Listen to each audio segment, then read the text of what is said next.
Good morning YouTube family, welcome to my YouTube channel. Subscribe, comment અને share કરજો. મારો video પસંદ આવે તો.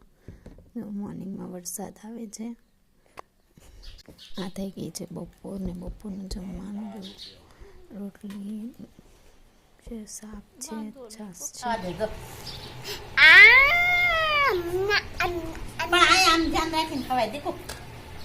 શું ખાવ છો? ત્રણે ત્રણ ને બે જ ખાય છે. શું ખાવશો? બે દહીં રોટલી. દહીં રોટલી ખાશો? ભાવેશ તને? પછી અમે ભાત ખીર પછી ચા. સારું ખાઈ લીધું.